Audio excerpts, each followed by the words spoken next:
one of the critical elements in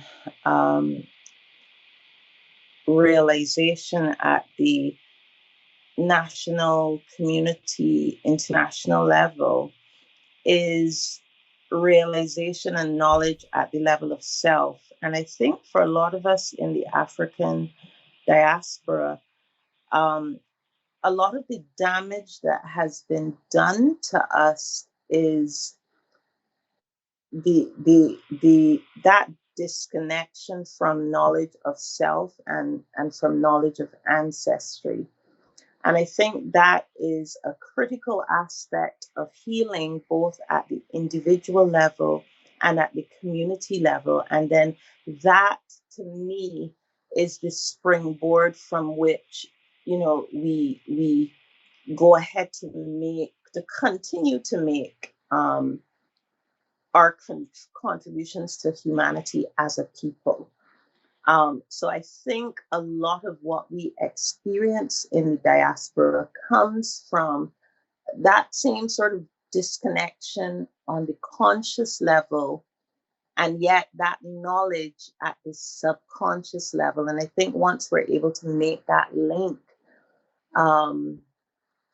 that will help us, not only individually, but as a community to continue to make our contributions to humanity. I think it's critically important that we know where we come from and who we are.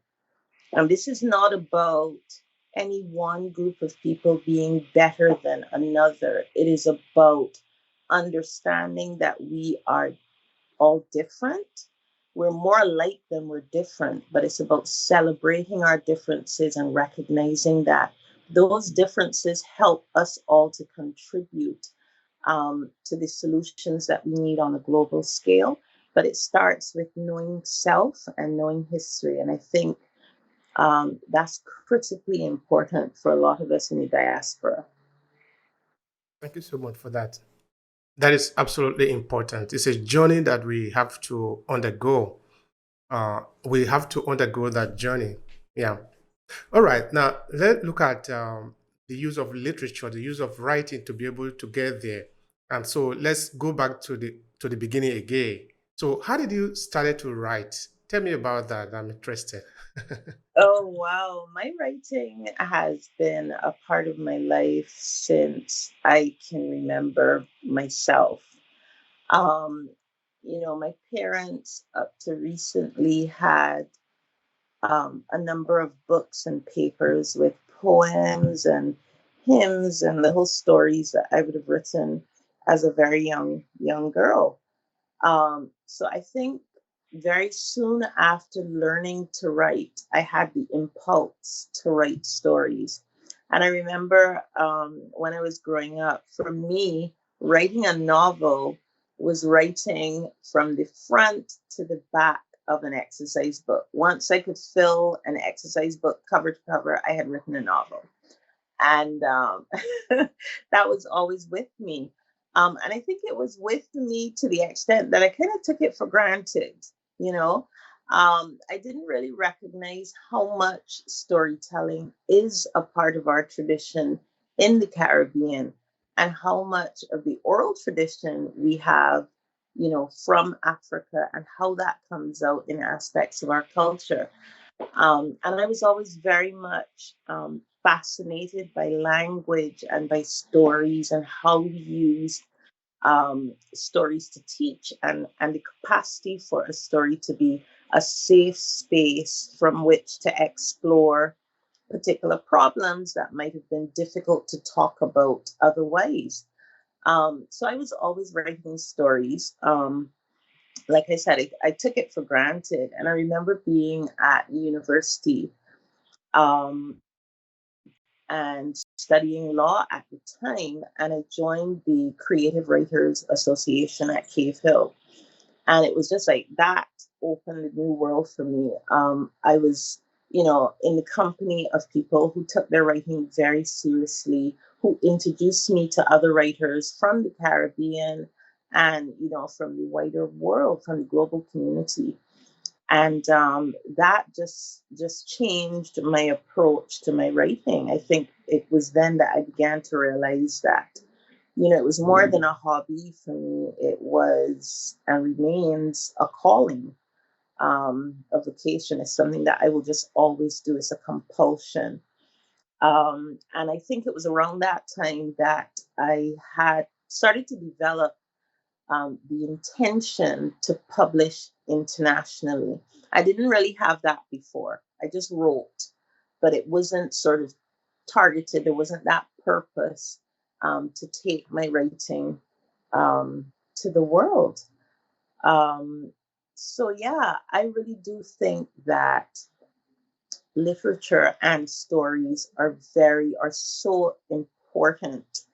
um, I think storytelling is deceptively simple for a lot of people. I mean, the way we learn language is really through stories. If you think about nursery rhymes, or the way that we sing the alphabet, or we sort of put a little bit of a background to things, um, in order to learn and to understand. So I think people have underestimated the power of storytelling in, in some parts of the world for a very long time. But that is, I'm very proud that that's a part of my tradition and my history here in the Caribbean. But I also had to grow into recognizing the importance of what I do, and the ability that stories have to solve global problems. I mean, recently I would have completed my PhD um, in writing, and my thesis was on the poetics of representations of violence against women in Caribbean literature. And one of the things that I looked at was how the way we write about things, even in fiction, how we write about issues, um, contributes to, you know, the attitude and the approach that we have to certain social problems, and therefore whether it might not be possible to consider our ability to solve or to change some issues, um, by changing how we write about them. And for me specifically, that was in the area of violence against women, gender-based violence, and how we represent violence in fiction in the Caribbean. Mm.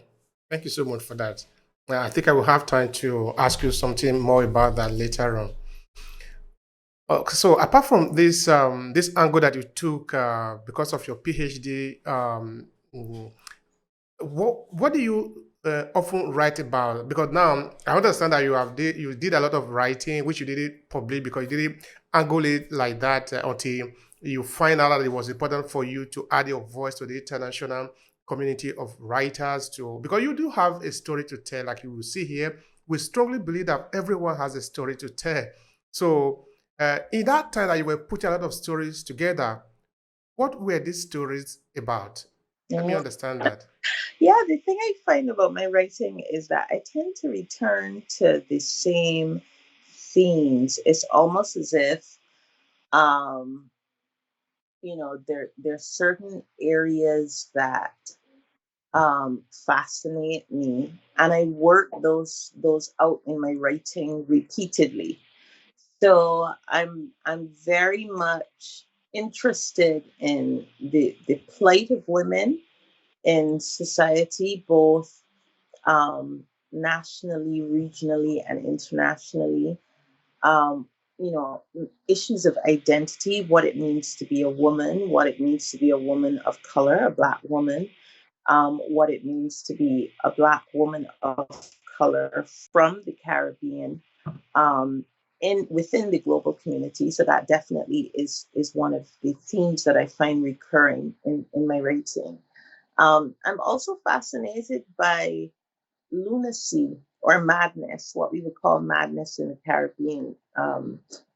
I think that, that's something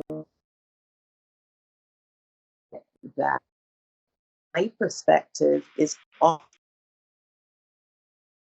some sort of trauma in my observations, and I've often found a type of wisdom in that.